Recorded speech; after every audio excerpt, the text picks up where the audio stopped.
I don't know why I'm even writing this. It feels like a confession, but who could possibly believe me? Maybe if I lay it all out, I'll understand it myself. Or maybe I just want a warning out there in case someone else finds themselves in the same place I was. It started 3 weeks ago, in a little antique shop down one of those forgotten side streets. I was bored and looking for something to add a bit of character to my otherwise bland apartment. You know, one of those little decorative pieces you pick up on a whim and then throw somewhere in your living room just to make things seem a bit more you. I wasn't exactly sure what I was looking for, but I figured I'd know it when I saw it. The place had this old, musty smell that felt like walking into the past itself. The air was thick, and the sound of my footsteps felt muffled, like the entire store was wrapped in cotton. It was an odd place, full of strange objects, each one stranger than the last. There were porcelain dolls with cracked faces, dusty paintings of landscapes, and 100 other things no one would have any reason to buy. I don't know why my eyes settled on the mirror. It was nothing special, at least not at first glance. It was an old, oval-shaped piece with a tarnished bronze frame, the edges decorated with faded, intricate carvings of vines and leaves. The glass itself was a little cloudy, like it had seen too many years and too many faces staring back at it. But when I looked into it, something strange happened. For just a moment, I thought I saw someone else standing behind me in the reflection. A figure, blurred and indistinct, standing just over my shoulder. I blinked, and it was gone. Chalk it up to tired eyes or a trick of the light, I thought. The shopkeeper noticed me looking at it and shuffled over, leaning heavily on the counter as if the weight of the years had settled into his bones. He looked like he might be as old as the shop itself. "Ah, the mirror," he said in a voice like gravel, grinding underfoot. "Beautiful, isn't it?" I wouldn't exactly call it beautiful, but there was something about it that drew me in. I asked him how much it was, expecting some ridiculous price, but he just smiled, his yellowed teeth showing through thin, cracked lips, and said, "For you? It's a gift." Normally, I'd be suspicious. Who gives something away for free in a place like this? But there was a strange sort of magnetism in his gaze, and I felt compelled to accept. He wrapped it up carefully, and as he handed it to me, he leaned close and whispered, "Be careful what you see."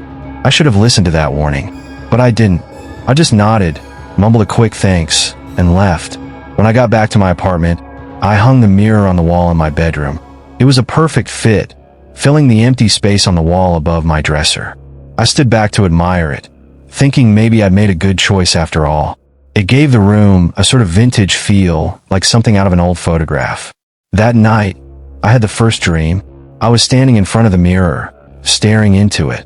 Only, it wasn't my bedroom reflected back at me. It was somewhere else, somewhere dark and cold. The walls were covered in some kind of mold, black and slimy, oozing down like the whole room was rotting from the inside out. And behind me, I could see the faint outline of a face. A woman's face, her skin pale and her eyes sunken, like she hadn't seen the sun in years. I woke up drenched in sweat, my heart pounding.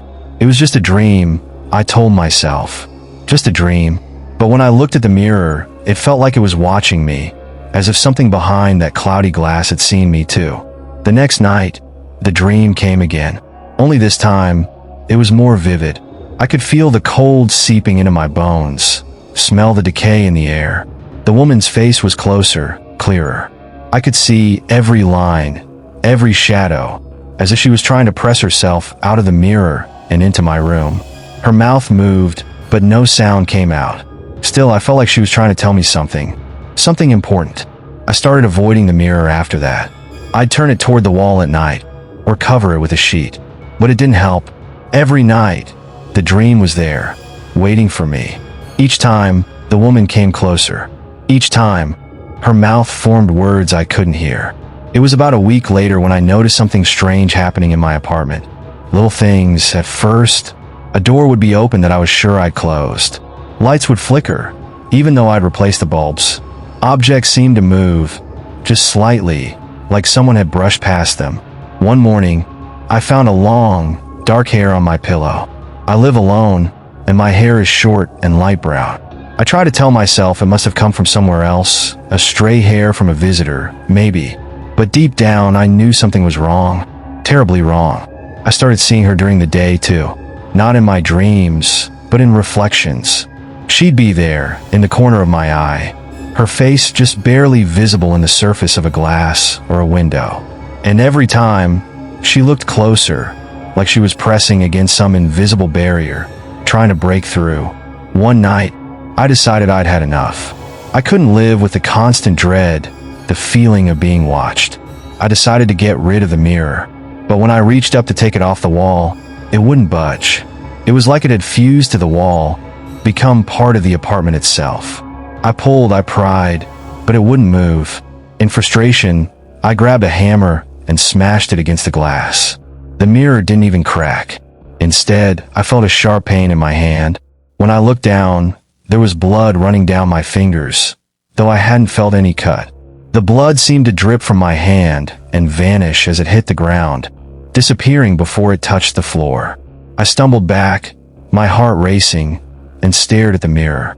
The woman's face was there, clearer than ever, staring back at me with a look that was almost hungry. That was when I knew she was real. She wasn't just some ghost haunting my dreams. She was something else, something that was trapped in the mirror, trying to find a way out. I don't remember much of the next few days. I stopped sleeping, too afraid of what I'd see in the dreams. I hardly ate, hardly left the apartment. All I could think about was the mirror and the face staring back at me. I tried to cover it, tried to ignore it, but no matter what I did, I couldn't escape her gaze. Then one night she spoke. I was lying in bed, staring up at the ceiling, when I heard her voice, soft and whispering, like leaves rustling in the wind. "Let me out," she said. I sat up, my heart hammering in my chest. I could feel her presence, like a weight pressing down on me. "Let me out," she whispered again, her voice coming from everywhere and nowhere at once. I didn't know what to do. Part of me wanted to help her, to free her from whatever prison she was trapped in, but another part of me, a deeper, instinctual part, knew that whatever she was, she didn't belong in this world. I tried to ignore her, tried to pretend I hadn't heard anything, but the voice grew louder, more insistent, until it was a scream echoing inside my skull. "Let me out." The sound was unbearable, like nails scraping against bone. I couldn't take it anymore. I stumbled out of bed, my hands shaking, and stood in front of the mirror. Her face was pressed against the glass, her eyes wide and desperate. "What do you want?" I whispered. "Freedom," she said, her voice soft again, almost pleading. "I've been trapped here for so long. Just let me out, and I'll leave you in peace." I didn't trust her, but I was so tired, so afraid, that I was willing to do anything to make it stop. So I reached out, placed my hand against the glass, and felt something cold and slimy press back against my palm. Her eyes lit up, and a horrible, twisted smile spread across her face. Then, she was gone. The mirror was empty, just my own reflection staring back at me. I let out a sigh of relief, thinking it was finally over. But when I turned around, I saw her standing in the middle of my bedroom. She wasn't a reflection anymore. Her skin was pale, almost translucent, stretched tight over her bones. Her eyes were hollow, empty sockets that seemed to swallow the light. She smiled, her teeth sharp and jagged, and reached out a hand toward me. I tried to run, but I couldn't move. It was like my body was frozen, rooted to the spot. All I could do was watch as she stepped closer, her fingers brushing against my cheek, cold as death. "Thank you," she whispered, her voice dripping with malice. "Now, it's your turn." I felt an intense, searing cold spread from her fingers, like her touch was draining the warmth, the life right out of me. My vision started to blur, and I could feel my body growing heavier, like I was sinking into a deep, dark abyss. "Please," I managed to choke out, my voice barely a whisper. But she only smiled wider, her teeth glinting in the dim light of the room. "You wanted me out," she whispered, her voice chilling and devoid of mercy. "And now, it's time for someone to take my place." With a strength that belied her frail, skeletal appearance, she pushed me backward, her fingers digging into my shoulders. I stumbled, my back colliding with the cold surface of the mirror. But instead of feeling the solid glass, I felt something soft, almost like stepping into thick, heavy mud. My heart pounded in my chest as I looked down. My feet were sinking into the mirror, as if it were a pool of quicksand, pulling me in inch by inch. I clawed at the air, reaching out for anything, but my hands only slipped through her spectral form. "Stop! Please don't do this!" I screamed, but my voice sounded muffled, like I was already trapped inside the glass. She only laughed, a hollow, empty sound that echoed around the room as if the walls themselves were mocking me. As I sank deeper, I felt the cold darkness of the mirror swallowing me up, inch by inch.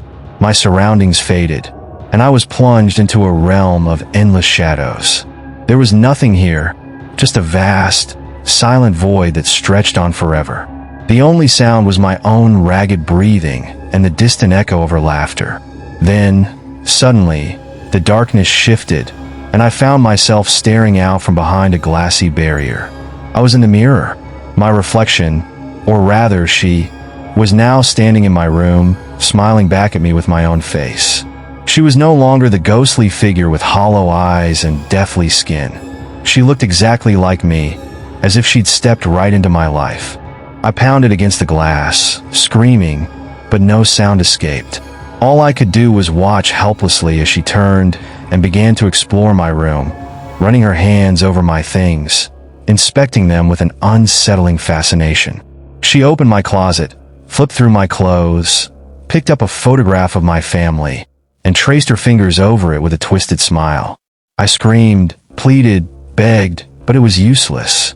She was out there, living my life, while I was trapped in this prison of shadows, condemned to watch her take everything that was once mine. Days passed, at least I think they did.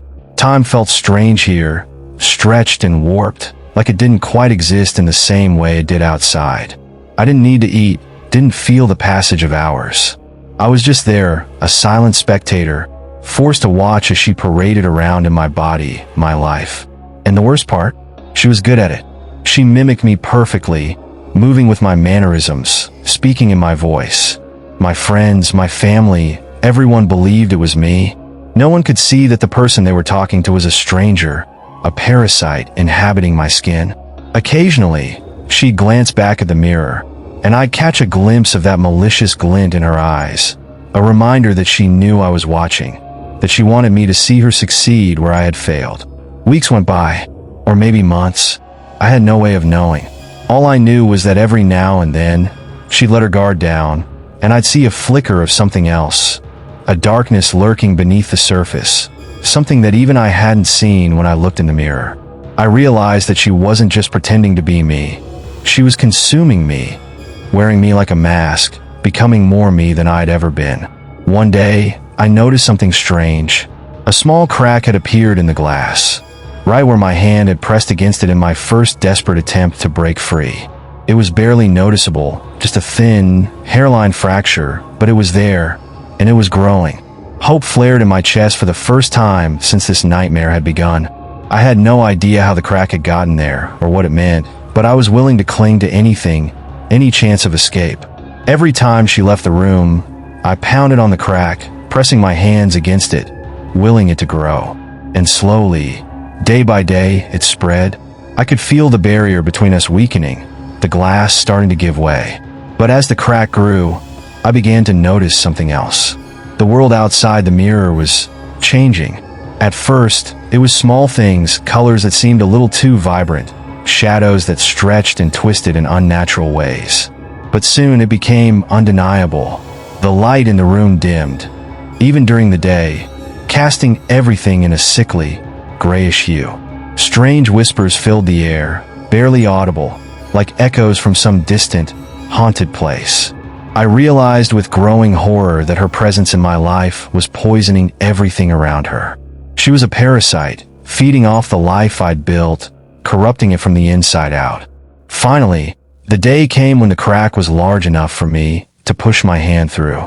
I pressed my fingers against the cold, fractured glass, and with a final, desperate shove, I broke through, shattering the mirror into 1,000 glinting shards. The world outside was disorienting. I stumbled out, gasping, feeling the weight of reality pressing down on me after so long in that hollow, empty void. For a moment, I thought I'd done it. I thought I'd escaped. But when I looked up, I saw her standing across from me, her face twisted in a furious snarl. She lunged at me, her hands clawing, her eyes wild with hatred. We grappled, struggling, each of us fighting with everything we had. And then I felt it, the pull, like the mirror itself was sucking us back in, drawing us both toward its fractured surface. The room around us began to distort, the walls bending and warping like we were caught in some kind of gravitational whirlpool. With a final, desperate surge of strength, I shoved her back. She stumbled, her hands clawing at the air as the force of the mirror pulled her in. Her scream echoed around the room as she was dragged back into the glass, her face twisted in rage and terror. And then silence. I was alone, standing in my own room, surrounded by shards of broken glass. My reflection stared back at me from 100 different fragments, each one showing my own face, distorted and fractured. It was over. I was free. But as I stood there, catching my breath, I noticed something that made my blood run cold. In one of the shards, just for a split second, I saw a face staring back at me. Not my own, but hers, twisted and furious, her eyes burning with a hatred that seemed to reach out and grab me. I blinked, and it was gone. Just my own reflection again, looking back at me from 1,000 shattered pieces. I swept up the shards, careful not to look too closely at any one of them, and threw them out, every last piece. I thought that would be the end of it, that I could finally go back to my life. But strange things have been happening since then. I'll catch my reflection in a window or a polished surface, and for just a moment, I'll see her, watching me with that same twisted smile. I'll hear faint whispers, echoing in empty rooms, voices that seem to come from nowhere and everywhere. And sometimes late at night, I'll feel a cold presence behind me, like someone standing just out of sight, waiting, watching. I don't know if I'll ever be free of her, if she'll ever stop haunting me. Maybe I'm doomed to live with her shadow hanging over me, a constant reminder of what I unleashed. But if you ever find yourself in a little antique shop, staring at a mirror that feels wrong, that seems to hold a strange, unexplainable pull, do yourself a favor.